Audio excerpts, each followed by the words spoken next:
A day in my life selling TJ perfume.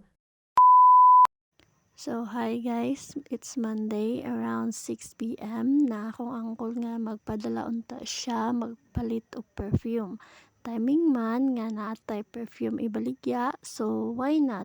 Siya na lang mo palit, diba? So, let's go guys. Ato na ning i-introduce sa iya ang atong baligya nga perfume. So, the ring apart guys is ako gi-explain ang atong TG perfume for men. Ako po gi-explain ang unsay scent ani nga perfume o pila ang price for only 270 pesos. So, mao to niingon siya nga paliton niya ang perfume. So, nara ang proof guys kadibayad na siya.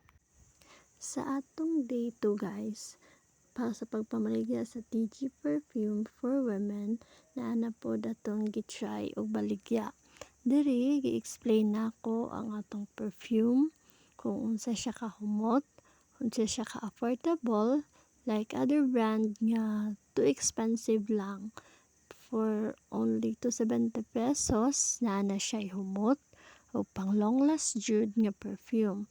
But guys, diri is nibalibad siya sa tong perfume. It's because wala siya extra money nga ipalit sa ato ang perfume.